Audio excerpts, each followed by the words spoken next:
आज की इस वीडियो में मैं आपको आज की इस वीडियो में क्या बताने वाला हूँ, हिंदी श्रम विभाजन और जाति प्रथा गोदलू गंड गतखंड है कक्षा 10 के लिए। ऑब्जेक्टिव क्वेश्चन इस वीडियो में कराए जाएंगे। तो पहले नंबर जो क्वेश्चन आप देख रहे हैं कि श्रम विभाजन और जाति प्रथा के लेखक कौन है। तो श्रम विभाजन और जाति प्रथा के लेखक कौन है, देखिए डॉक्टर राम मनोहर लोहिया थे कि बाबा साहेब भीमराव अम्बेडकर थे, महात्मा गांधी थे कि डॉक्टर संपूर्णानंद थे। तो ये देखिए बाबा साहब भीमराव अम्बेडकर थे। श्रम विभाजन और जाति प्रथा के लेखक कौन थे, तो बाबा साहब भीमराव अम्बेडकर थे। ठीक है, चलिए दूसरे क्वेश्चन देख लेते हैं। दूसरे क्वेश्चन है कि लेखक की दृष्टि में विडंबना की बात क्या है। तो लेखक की दृष्टि में विडंबना की बात जो है, जातिवाद के पोषकों की कमी नहीं है।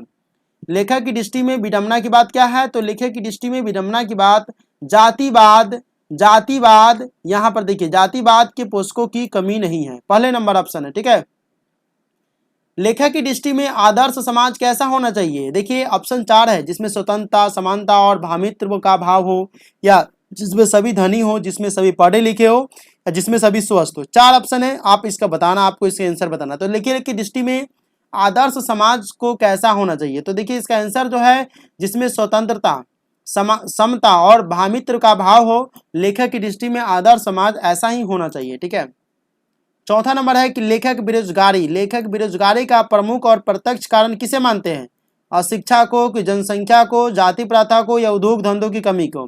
तो देखिए लेखक जो है कह रहा है कि अभी आजकल भी बेरोजगारी बहुत बढ़ा हुआ, तो इसका आंसर क्या होगा, तो इसका आंसर होगा जाति प्रथा। जाति प्रथा जो होता है सबसे बड़ा एक प्रत्यक्ष कारण है जिससे बेरोजगारी उत्पन्न होती है, जाति प्रथा। और ये आपको लेखक के अनुसार से, वैसे मेरे अनुसार से माना जाए तो जाति प्रथा भी है, जनसंख्या भी है। ठीक है, ये 2 चीज भी है। ठीक है, तो जाति प्रथा ज्यादातर करके आता है, तो ये लेखक के अनुसार से, मेरे अनुसार से 2 चीज थे। अंबेडकर की दृष्टि में भाईचारे का वास्तविक रूप कैसा होता है, तो अंबेडकर की दृष्टि में भाईचारे का वास्तविक रूप जो है वो जो है दूध और पानी के मिश्रण की तरह होना चाहिए, कि दूध और शक्कर के मिश्रण की तरह, तिल और टंडुल के मिश्रण की तरह, या पानी और नमक मिश्रण। तो देखिए दूध और पानी के मिश्रण की तरह, जैसे दूध में पानी रखते तो पानी छिप जाता है, उसी तरह से अंबेडकर की दृष्टि में भाईचारे का वास्तविक रूप होता है। दूध और पानी का मिश्रण देखते हैं ना, उसमें पानी दूध में छिप जाता है और पानी पता ही नहीं रहता कि उसमें है। ठीक है, तो इस तरह से अंबेडकर की दृष्टि में भाईचारे का वास्तविक होना चाहिए कि एक भाई दूसरे भाई में छिप जाए और उसे पता ही नहीं चले। तो देखिए भारतीय संविधान के निर्माण में महत्वपूर्ण भूमिका किसकी थी, तो आप जानते हैं भारतीय संविधान में महत्वपूर्ण भूमिका जो थी भीमराव अम्बेडकर की थी, और भीमराव अम्बेडकर जी ने ही भारतीय संविधान के निर्माण में महत्वपूर्ण भूमिका निभाई थी, और इन्हीं के द्वारा लिखा भी गया था। सभ्य समाज की आवश्यकता क्या है, सभ्य समाज की आवश्यकता जो है वह श्रम विभाजन है, श्रम विभाजन। सभ्य समाज की आवश्यकता क्या है, तो श्रम विभाजन होगा इसका आंसर। ठीक है, 8वें नंबर देख लेते हैं कि निम्नलिखित रचनाओं में कौन सी रचना डॉक्टर अंबेडकर की है। निम्नलिखित रचनाओं में कौन सी रचना डॉक्टर अंबेडकर की है, तो डॉक्टर अंबेडकर ने द कास्ट इन इंडिया, ठीक है, the caste in India, who are Shudras, the untouchable, you are they, इनमें से सभी, मतलब इसमें 3 चीज है, ये लिखे हुए थे डॉक्टर अंबेडकर। ठीक है, ये याद रखिएगा, इसमें से क्वेश्चन एक न एक पूछता ही है आपको। ठीक है, अंबेडकर के बारे में, गांधी जी के बारे में हिंदी में ये क्वेश्चन पूछना है तो पूछना है, फिक्स है तो फिक्स है। आधुनिक सभ्य समाज श्रम विभाजन को आवश्यक क्यों मानता है, आधुनिक सभ्य समाज जो है श्रम विभाजन को आवश्यक क्यों मानता है, देखिए कार्य कुशलता के लिए, कि भाईचारे के लिए, कि रूढ़िवादिता के लिए, या इनमें से कोई नहीं। तो देखिए मैं आपको बता दूं कि कार्य कुशलता के लिए। आधुनिक सभ्य समाज जो होता है श्रम विभाजन को आवश्यक क्यों मानते हैं, तो आधुनिक सभ्य समाज श्रम विभाजन को कार्य कुशलता के लिए आवश्यक मानते हैं।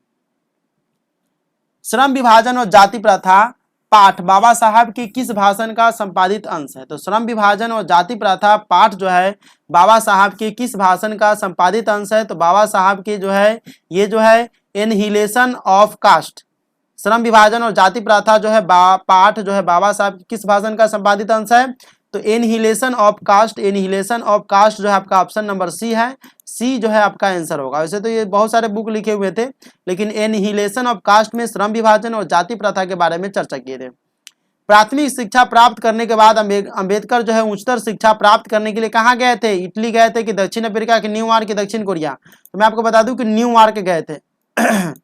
प्राथमिक शिक्षा प्राइमरी स्कूल के जो शिक्षा होता है 5वीं पास करने के बाद प्राप्त करने के बाद अंबेडकर जो थे उच्चतर शिक्षा प्राप्त करने के लिए कहाँ गए, तो ये जो थे न्यूयॉर्क में गए थे। ठीक है,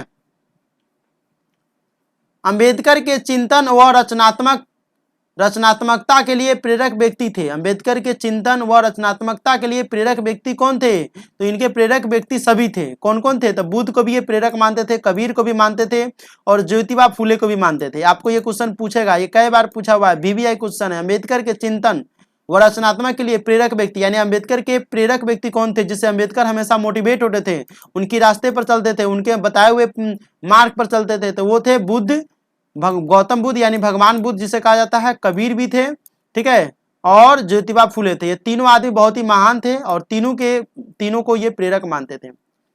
जाति पाति तोड़क मंडल भाषण लाहौर में कब हुआ? जाति पाति तोड़क मंडल, ये भाषण जो है लाहौर में कब हुआ? तो ये भाषण जो है लाहौर में हुआ था, लेकिन कब हुआ था? तो 1936 ईस्वी में हुआ था। कब हुआ था? 1936 ईस्वी में हुआ था। 15 अगस्त 1947 को भारत आजाद हुआ था। 36 4 40 5 45 2 तो हो जाएगा कितना? तो 6 36 4 40 और 7 47 15 अगस्त 1947, तो मतलब 7 4 11 साल पहले ये जो है वहां पर हुआ था। ठीक है।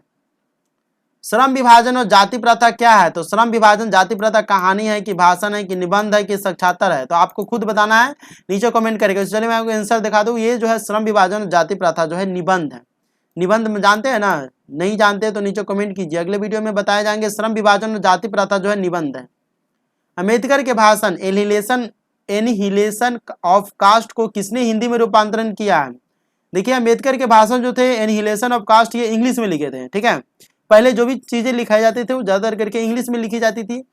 तो एनिहिलेशन ऑफ कास्ट को किसने हिंदी में रूपांतरित किया? तो हिंदी में रूपांतरित करने वाले ललाई सिंह यादव थे कि किशोरी लाल की मोहन वाजपेयी? तो देखिए बता दें, ललाई सिंह यादव जो थे इनसे बहुत प्रेरित थे।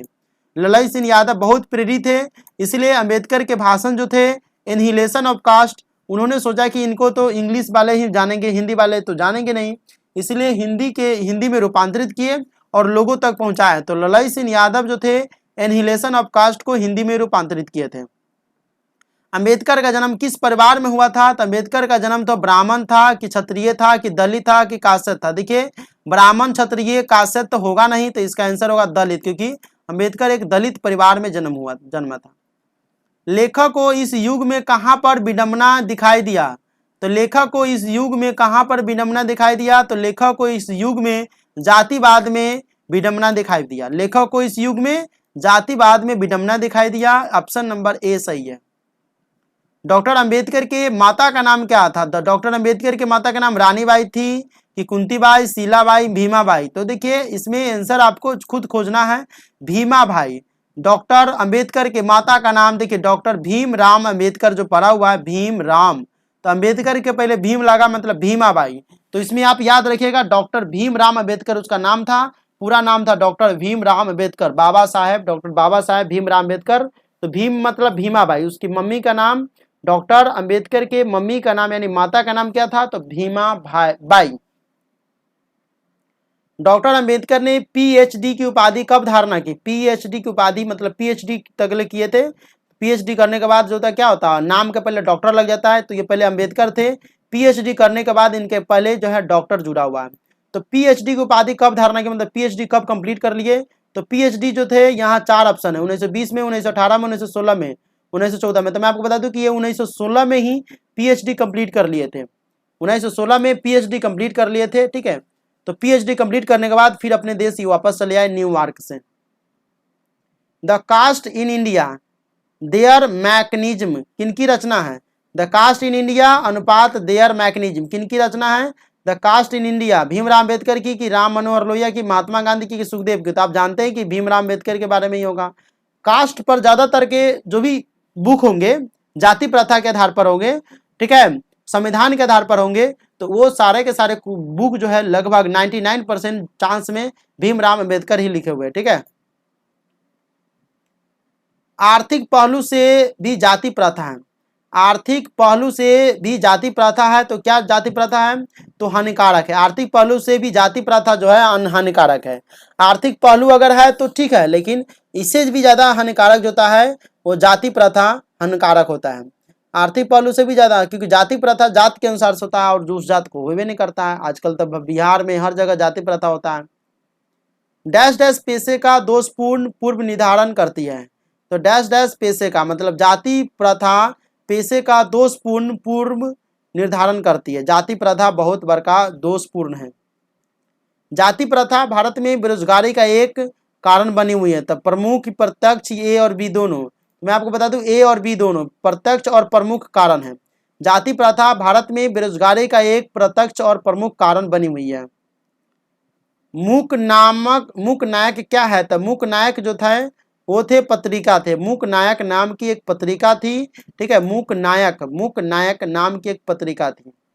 डॉक्टर भीमराव अंबेडकर की मृत्यु कब और कहाँ हुई? तो डॉक्टर भीमराव अंबेडकर की मृत्यु जो थी 1956 दिल्ली में हुई थी।